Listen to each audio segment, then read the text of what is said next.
Todo mundo tem aquela luta ou aquele lutador responsável por te trazer até o MMA, e muitas vezes basta uma vitória ou uma história de perseverança para te deixar ligado nesse atleta pelo resto da sua carreira. Mas infelizmente, o MMA muitas vezes é cruel e nenhum lutador permanece no seu auge para sempre. E volta e meia, as luvas são colocadas dentro do octógono em sinal de aposentadoria, mas o fim nunca é definitivo no MMA, vocês estão ligados. Assim como todas aquelas pessoas que desaparecem nos Vingadores, a fome de sair na mão raramente desaparece de vez, e alguns heróis nunca desapareceram para sempre. No vídeo de hoje, nós vamos dar uma olhada nesses lutadores que decidiram calçar as luvas depois de um longo tempo afastados. Então já deixa o like e se inscreve no canal. Eu sou o Coutinho do MMA no Ponto, e aqui vão as 10 voltas de aposentadoria mais inesperadas do MMA. Número 10, Bas Rutten. Infelizmente, para a maioria de nós, a era de Bas Rutten no MMA aconteceu bem antes da gente virar fã desse esporte. Mas antes que você me chame de fã modinha, eu só tinha 4 anos quando ele fez sua estreia nos rings, mas isso não impediu que muitos de nós ouvissem sobre esse tal lendário kickboxer holandês, uma figura ameaçadora que empilhava corpos e destruía mais fígados nos anos 90 do que o uísque barato. Bas construiu seu nome no Japão entre 1993 e 98, conquistando e defendendo um cinturão em uma sequência incrível de 18 vitórias. Depois de deixar a organização e se juntar ao UFC, onde fez 2 lutas, Rutten precisou encerrar sua carreira logo após o título dos pesados contra Kevin Randleman. Bas continuou como uma presença marcante no esporte como comentarista, com aquele jeitão descontraído e ninguém esperava vê-lo em ação novamente, mas estávamos errados. Em 2006, 7 anos depois de sua última luta no UFC, o cara surpreendeu todo mundo e anunciou seu retorno ao MMA, contra ninguém menos que o guerreiro sagrado Kimo Leopoldo, que acabou falhando no antidoping na véspera do evento e foi substituído por Waf Ruben Villarreal. Bas não perdeu tempo conectando socos precisos no queixo de Ruben antes de acertá-lo com seus famosos chutes. Bastaram 5 golpes para levar Villarreal à lona. Número 9, Oleg Taktarov. Um dos pioneiros do UFC e do MMA como um todo, Oleg Taktarov se tornou um dos lutadores favoritos do fã raiz por seu estilo completo em todas as áreas, mas bastante sereno, que fez dele o primeiro russo campeão do UFC em 1995. Foi mal aí, Khabib.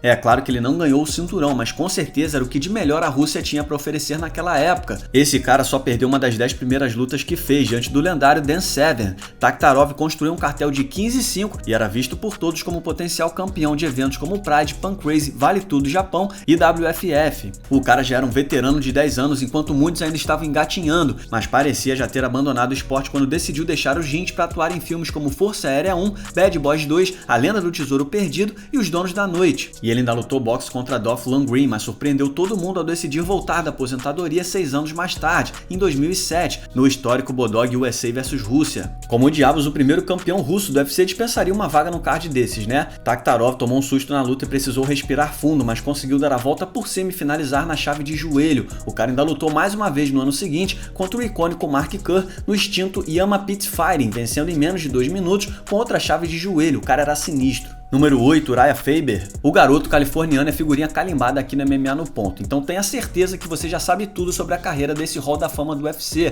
ex-campeão do WEC, wrestler universitário e eterno contender da divisão dos galos, e você provavelmente sabe que o veterano decidiu pendurar as luvas depois de 13 anos de atividade após sua vitória contra Brad Pickett em 2016, justamente sua cidade natal. Foi um desfecho perfeito para uma carreira icônica, certo? Claro, mas aparentemente Faber guardava uma carta na manga e sabia que um dia voltaria. O cara só deu um tempo, foi homenageado com o posto de Hall da Fama do UFC, mas não tinha se aposentado de vez. Faber decidiu comemorar seu 40º aniversário dentro do octógono do UFC 3 anos depois de sua luta de aposentadoria contra a jovem promessa Rick Simon. E não é que ele nocauteou o cara em apenas 46 segundos, que bela cereja do topo do bolo de uma carreira lendária, hein? Nem mesmo a idade avançada, o tempo afastado conseguiu parar o queixudo. Pronto, agora sim ele poderia se aposentar em paz, né? Não tão rápido, já que ele decidiu lutar novamente, dessa vez contra o futuro campeão Petr Yan, sendo prontamente nocauteado com um chute na cara. Número 7, Josh Barnett. A ascensão de Josh Barnett nos primórdios do MMA foi realmente algo impressionante. O cara era uma máquina do peso pesado de finalizar, vinda direto do catch wrestling com uma tenacidade cruel e um arsenal praticamente inesgotável de técnicas. Barnett estreou no UFC em 2000 e já era 10-0 no MMA com apenas 23 anos de idade.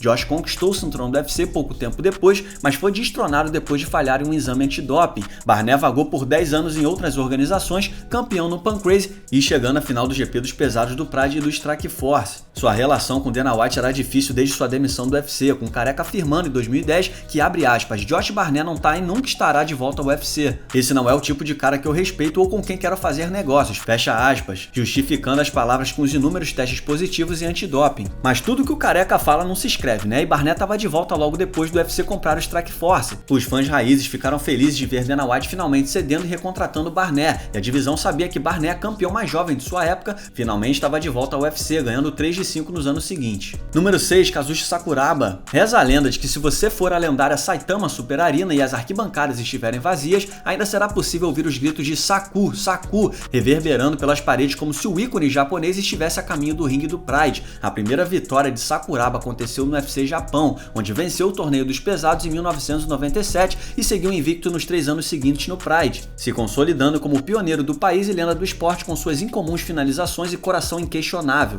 Sua carreira duraria 15 anos e chegaria ao fim em 2011, quando ele usou tantas bandagens que mais parecia o Imhotep no Dream 17. Com 4 derrotas consecutivas e a idade pesando de verdade, o comentarista Frank Trigg disse que odiava falar isso de uma verdadeira lenda do esporte, mas Sakuraba realmente precisava parar de lutar, e foi exatamente o que ele fez, ou pelo menos foi o que pensamos na época. Com o surgimento do Rising como promessa de ser o novo Pride em 2015, Sakuraba foi a escolha óbvia para o primeiro main event. Sakuraba foi colocado frente a frente com o compatriota Shinya Aoki. O mundo do MMA ficou em choque de ver 2 lendas nipônicas frente a frente, e a luta terminou da forma que todos imaginamos. Mas pouco importava para Sakuraba, que deu aos fãs um último show antes de se aposentar de vez. Número 5, Chuck Liddell. Travar uma guerra sempre cobra um preço, e quando você tá trocando nocautes ao longo de 10 anos como o Homem de Gelo, não é surpreendente que, seja você, Maximus ou Tigres, a sua hora vai chegar. Chuck era a maior estrela do UFC no início dos anos 2000, acumulando 8 nocautes em 13 vitórias e perdendo apenas para Randy Couture e Jeremy Horn dentro do octógono,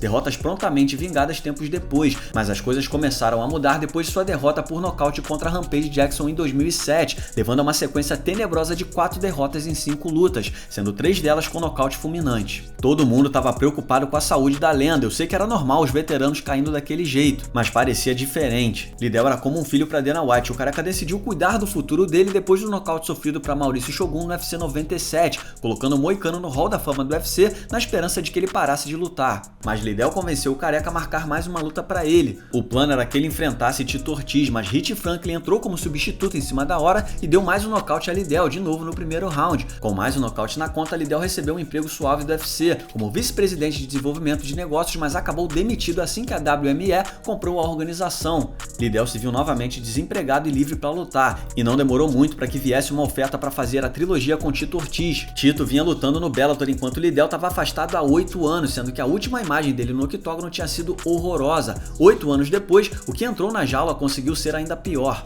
Ortiz nocauteou Liddell no primeiro round, uma luta que jamais deveria ter acontecido, mas que foi impossível de se ignorar. Número 4, Royce Gracie. Acredite se quiser, demorou 7 anos até que Royce Gracie sofresse sua primeira derrota na MMA, o que é impressionante demais se levarmos em conta que o esporte era imprevisível, sem categoria de peso e poucas regras naquela época. Dito isso, Royce fez 11 lutas no intervalo de 2 anos e depois não lutou mais por 5 anos. Depois de vencer os UFCs 1, 2 e 4, o Royce largou o kimono e entrou no GP absoluto do Pride em 2000, em um torneio que tinha monstros como Mark Kerr, Gary Goodridge, Igor Von Chenchen, Enson Inoue e, claro, Sakuraba, que lhe deu sua primeira derrota após uma guerra de 90 minutos no ringue do Pride. Royce fez mais algumas regras diferentes do Pride, além do K1, até voltar ao UFC para levar um pau do campeão Matt Hughes em 2007. Royce anunciou seu desejo de retornar ao octógono durante uma coletiva no Rio de Janeiro em 2010 e chegou a ser colocado no site do UFC no ano seguinte, mas parece que o UFC teve dificuldades em conseguir um adversário para ele, então Gracie anunciou sua aposentadoria do esporte no 20º aniversário do UFC em 2013.